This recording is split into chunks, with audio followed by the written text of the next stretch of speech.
scripture, Revelations 22, verse 13. I am the Alpha and Omega, the first and the last, the beginning and the end.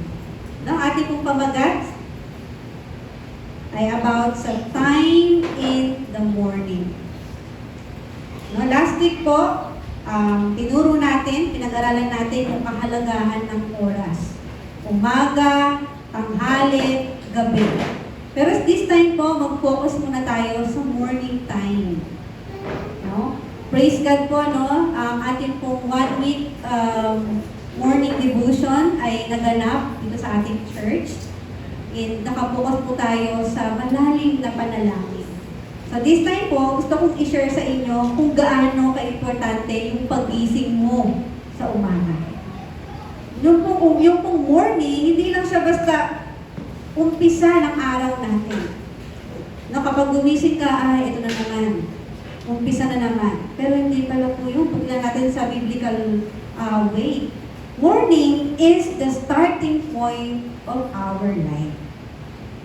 No? Our faith and our direction. So pag gumising ka, doon ibibigay ng Lord yung direksyon ng buhay mo. Hindi yung, ito umaga na naman, magtatrabaho ako, papasok ako, no?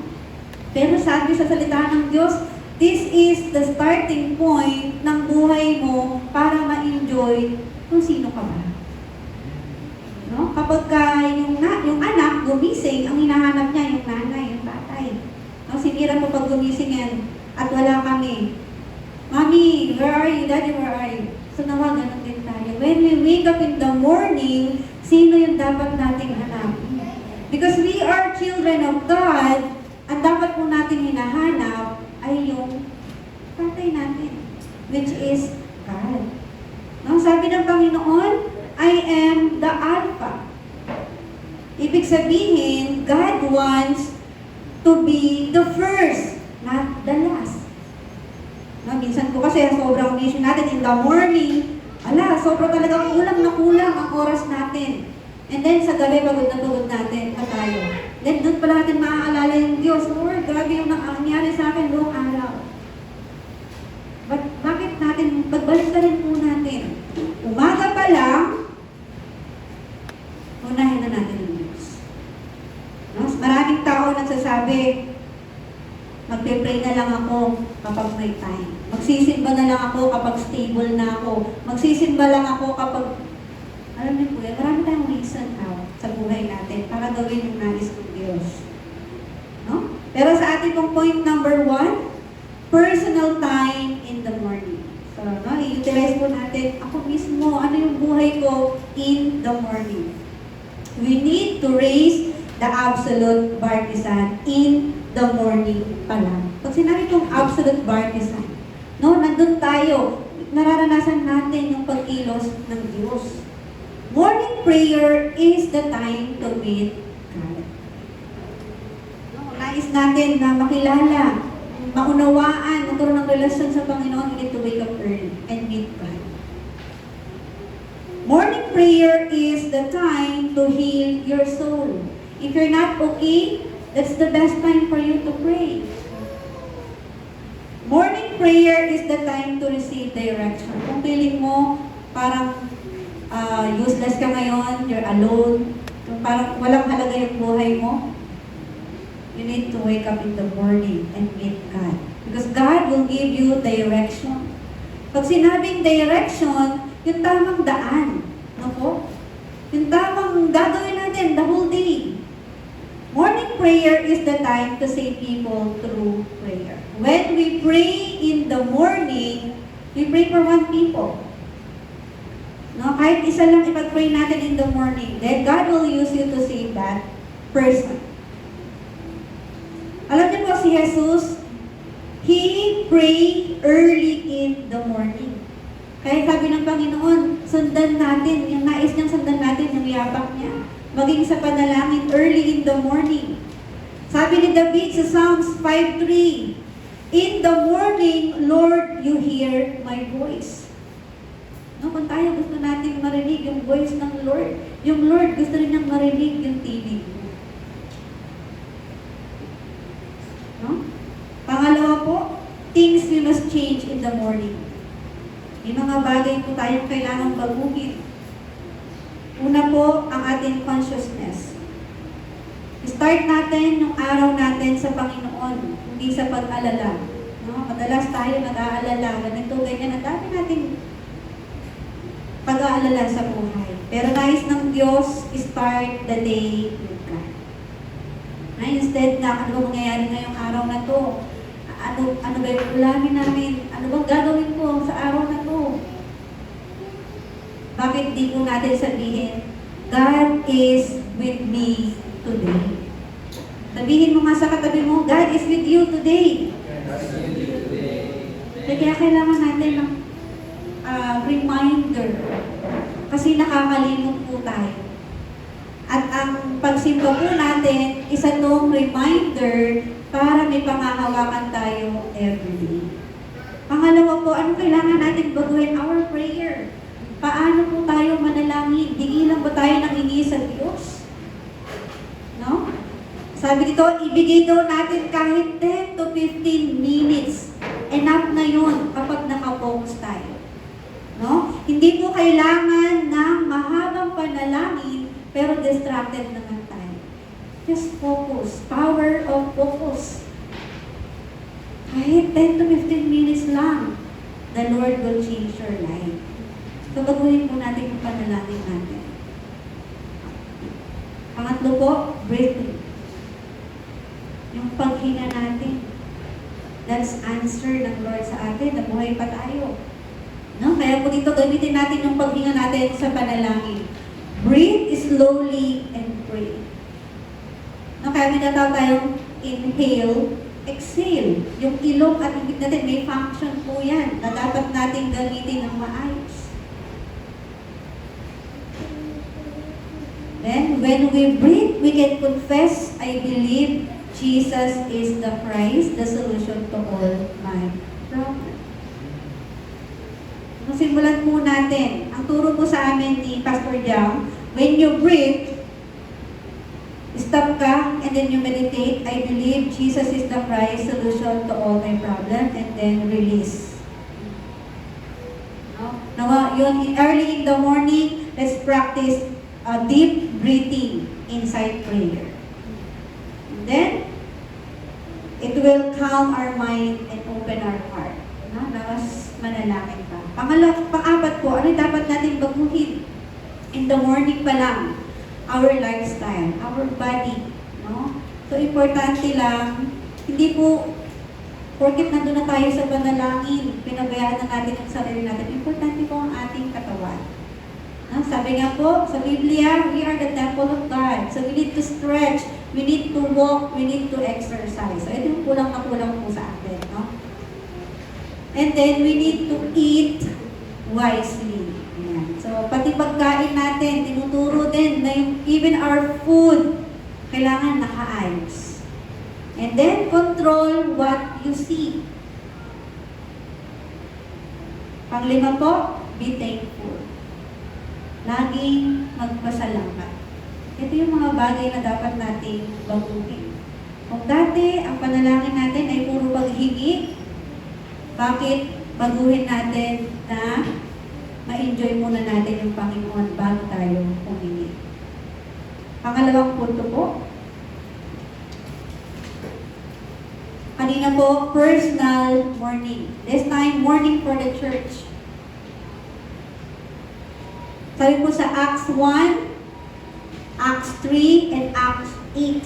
No? Nakabokas to kay Jesus. No? Absolute partisan.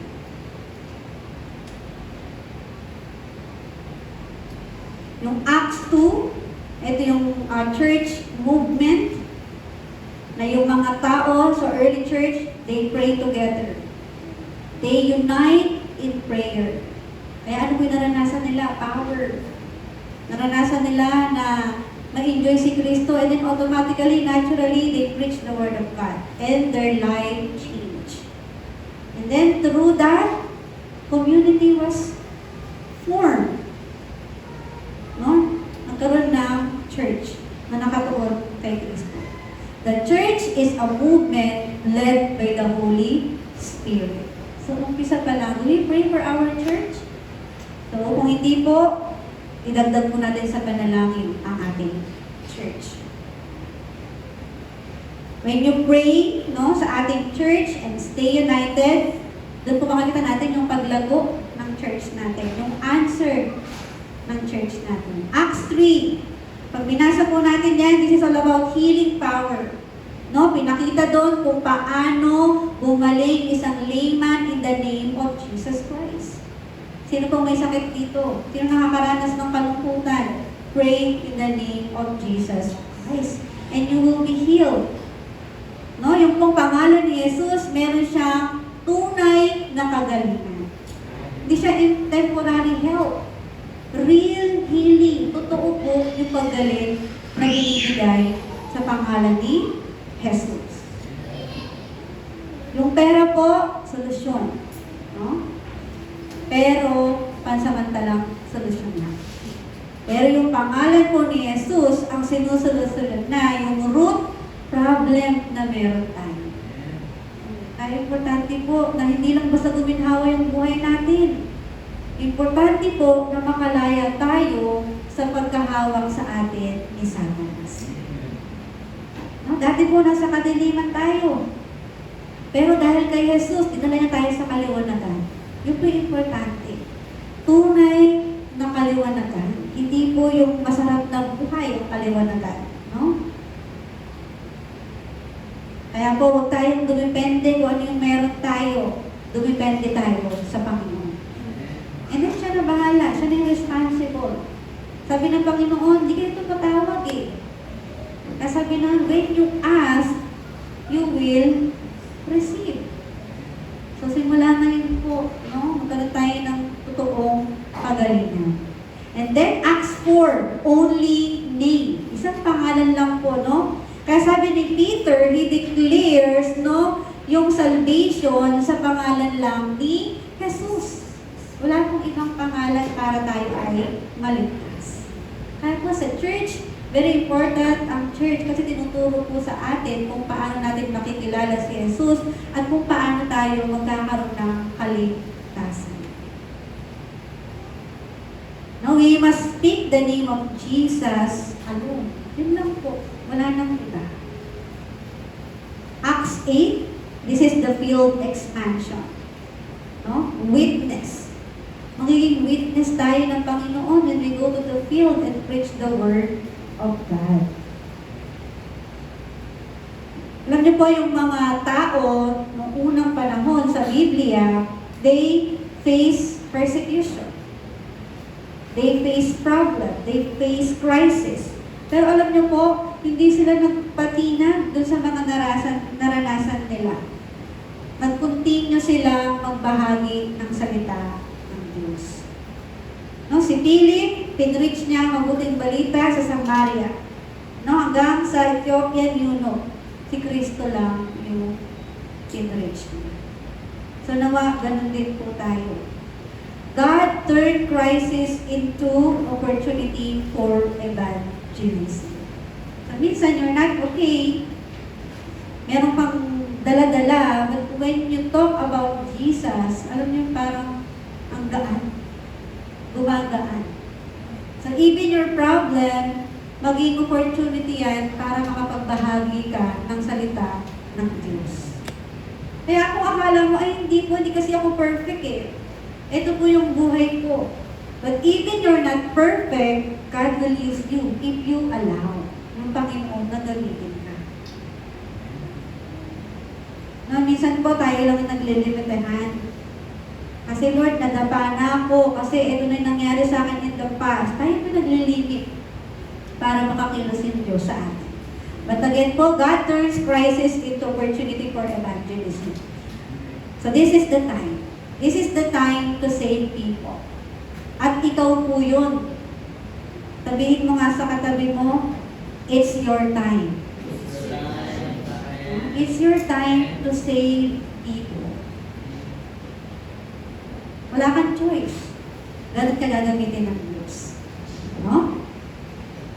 Acts 9, this is the conversion of Paul.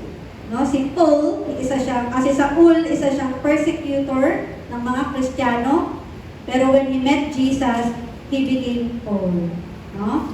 Katulad ni Paul, siya ay nag-preach ng mabuting balita. And then, Acts 10, Gentile evangelism. Now, Peter learns that the gospel is not only for the Jews. No? Hindi lang para yung mabuting balita, hindi lang para sa Kristiyano. Yung mabuting balita ay para sa lahat. No? Kaya po importante na tayo mismo ma-enjoy natin si Kristo. Tayo mismo magkaroon ng assurance. May tanong po ako sa inyo. Kapag namatay po kayo, saan kayo mapupunta? Sabi niyo, dapat may sagot po tayo dyan. Ay, hindi po ako sure. Meron tayong kabataan na sinagot yun, no? Kung maalala nyo remnant day natin. Anong sagot niya? Hindi po ako perfect hindi ko po sure. So, kailangan ba natin maging perfect para maligtas? Hindi po. Ano pong sabi ng Diyos? Kung sino mang maniwala at tumanggap ay may karapatang maging anak ng Diyos. Kapag namatay tayo at ikaw ay anak ng Diyos, saan ka uuwi? Sa langit. We need to have a confirmation na ako ay anak ng Diyos. Paano po ako pupunta sa langit? Ayun yung binigay sa atin na pagpapala ng Diyos dahil tinanggap mo siya. No? So we need to shine. No? Shine kung sino ka ba. Sabihin mo sa sarili mo, ako ay anak ng Diyos. Katulad po ng araw. Yung araw hindi lang para sa isang place. Ang araw ay para sa lahat. Ganun din po yung mabuti balita. So naman po, katulad ng early church, they united in prayer, in word, and evangelism. Nawa ang Remnant Angeles Emmanuel Church po ay maging united din sa panalangin, sa salita ng Diyos, at sa pag-iibang hello. Now, when we hold on to the absolute partisan, God works through us to change the world. Pangatlong punto po natin, mourning for the field. This is our absolute journey.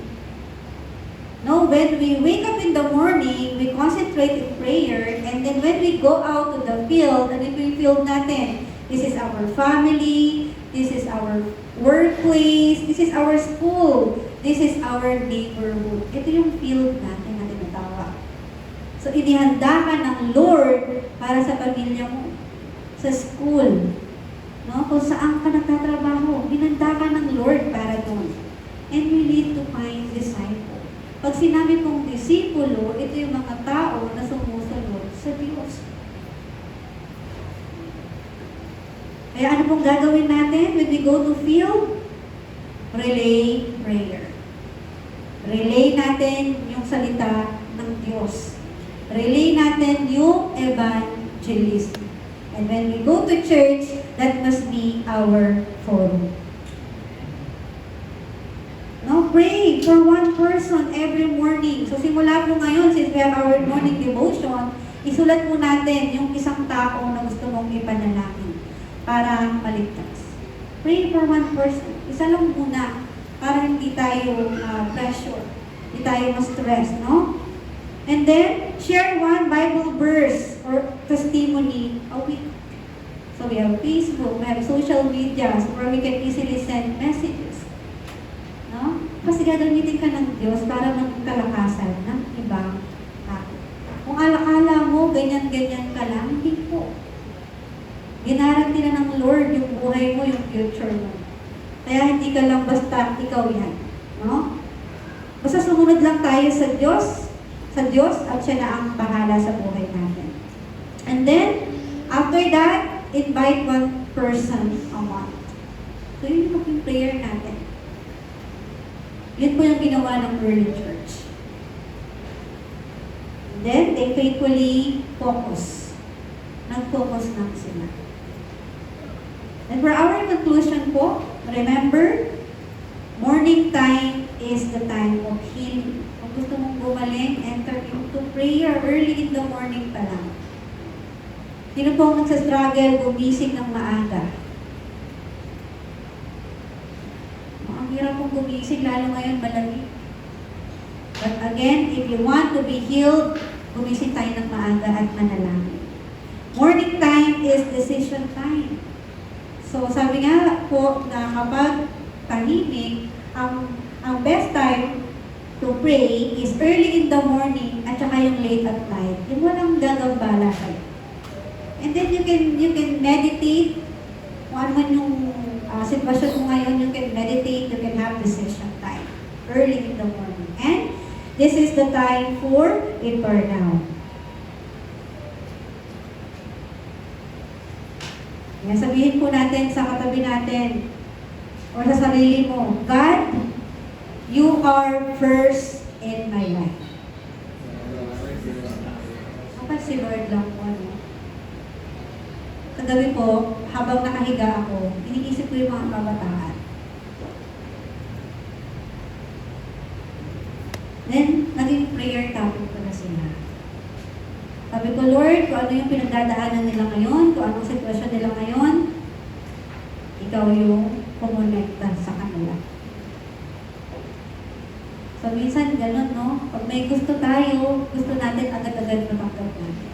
But again, tinuturuan tayo ng Panginoon sa mga sitwasyon na ikaw mismo, yung personal time mo, ma-enjoy mo muna.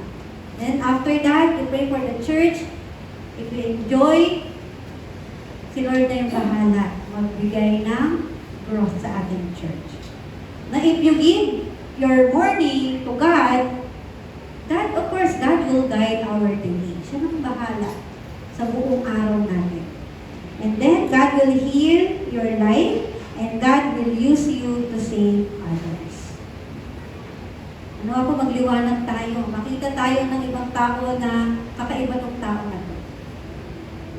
Hindi man tayo maganda magsuot, mananamit, wala man tayong pera, wala man tayong ipagmamalaki, but God will use you. Magliliwanag ka sa ibang tao.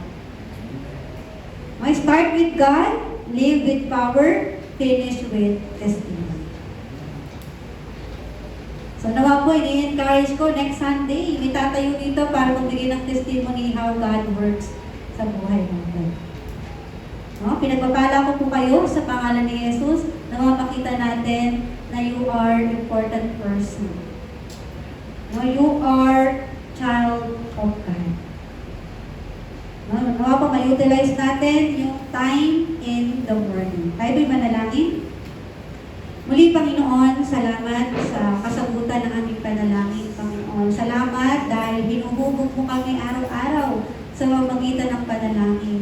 Lord, kami ay madalas nakatuon sa mga physical na bagay. Kami ay nakatuon sa pangangailangan namin everyday. But Lord, nawa simulan namin ang buhay namin pagkagising pa lang namin sa umaga. Tulungan mo kami na magkaroon ng renewal, Panginoon, ng pagbabago sa aming buhay sa pamamagitan ng panalangin. Ano ang pong gawa ng kaaway, Panginoon, para hindi kayo makapag-concentrate, para hindi kami magtuon, para kami ay mapalayo sa iyo, ay command to go away. We resist Satan in the name of Jesus Christ. Lord, sa pagkakataon ito, Panginoon, dalangin namin ang puso namin ay magkaroon ng puso kapagpasalamat, Panginoon. Puso, buhay na binago mo, Panginoon. Kaya Lord, nawa ma-enjoy namin na kami anak ng Diyos, ma-enjoy namin na gagamitin mo kami for world evangelization. Salamat, Panginoon. May you bless our church. May you bless our life, our church, and our field. Salamat po sa iyo ang papuri. Pasalamat sa tanging pangalan ni Jesus. Amen.